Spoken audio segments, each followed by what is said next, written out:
Pemirsa, arus balik Lebaran 2021 diprediksi akan terjadi pada 16 hingga 24 Mei 2021.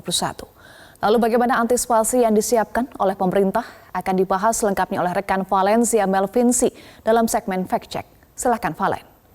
Ya Eva dan juga pemirsa, antisipasi arus balik Lebaran 2021 sudah harus disiapkan sejak dini.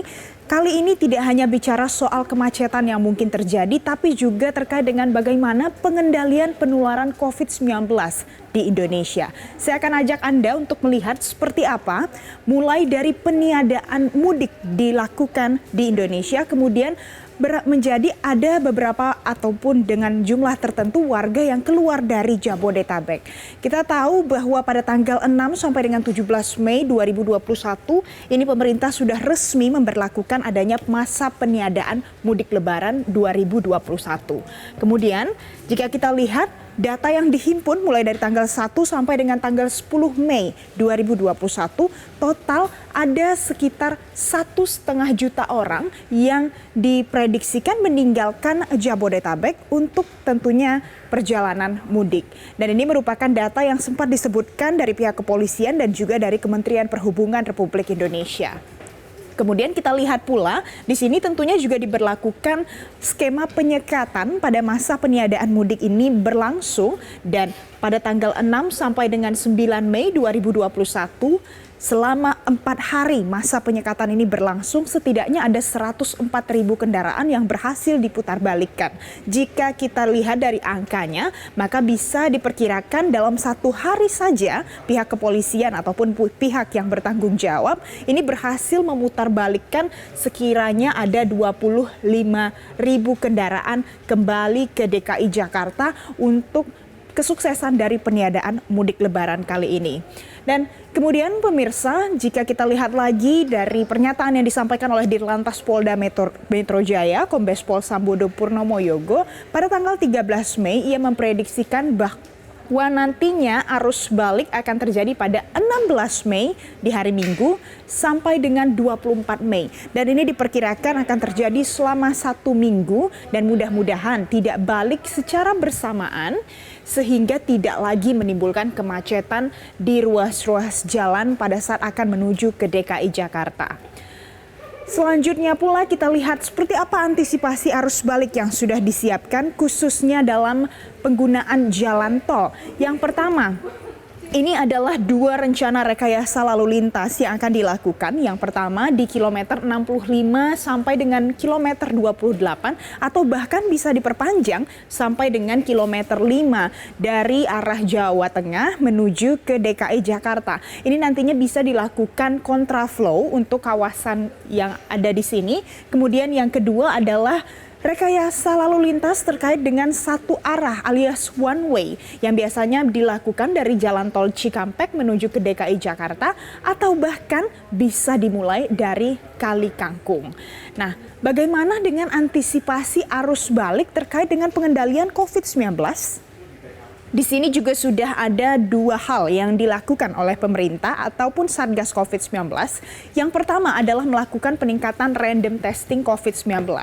Jika kita perhatikan apa saja yang sudah disampaikan oleh Satgas COVID-19, yang pertama ada posko testing COVID-19 arus balik yang berada di Pulau Jawa. Ini sudah disiapkan di sejumlah tempat, misalnya saja pemirsa, ini adalah di Jembatan Timbang Balonggandu, kemudian di Pos Tegal Bubuk Susulan, dan juga di kawasan Indramayu menuju ke Jatibarang. Tentunya ini merupakan kawasan yang nantinya dilintasi oleh warga yang sempat keluar dari Jabodetabek untuk kembali ke DKI Jakarta.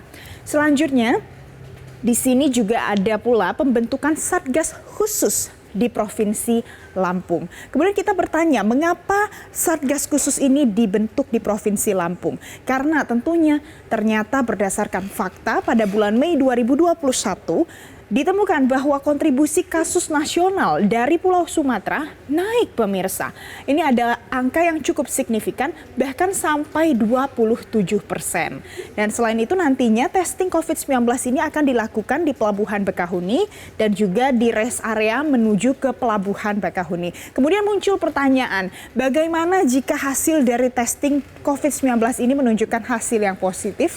Tentunya nantinya harus langsung melanjutkan seperti apa penanganan dan juga perawatan terkait dengan pasien COVID-19 yang tentunya juga sesuai dengan aturan dari pemerintah Republik Indonesia. Kita lihat pula seperti apa perbandingan jumlah pemudik dengan tahun sebelumnya. Kita pertama akan melihat di tahun 2019. 2019 belum ada pandemi COVID-19. Kemudian di sini total pemudik lebaran diperkirakan adalah sekitar 23 juta orang dan yang melakukan mudik berdasarkan data dari Jasa Marga ataupun pengguna tol, ini arus mudik sekitar 1,21 juta unit dan arus balik di H+5 lebaran adalah sekitar 1,1 juta unit.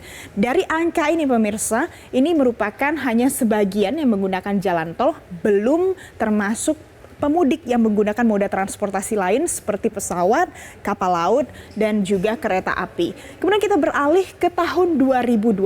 Di 2020 sudah ada COVID-19.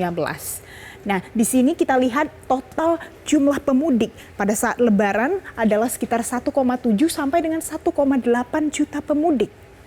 Dari data Jasa Marga, ini adalah jumlah yang melakukan arus mudik sekitar 465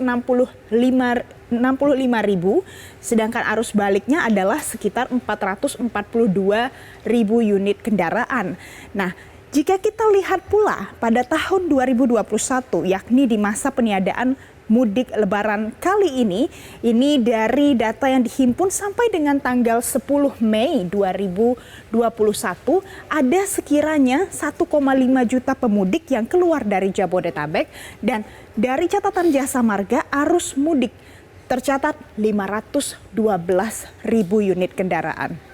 Kemudian jika kita berbicara seperti apa arus baliknya, kita akan dengarkan pernyataan dari Menteri Perhubungan Republik Indonesia terkait dengan prediksi arus balik Lebaran 2021. Dari catatan kami ada 22% yang akan balik pada hari Minggu H+2.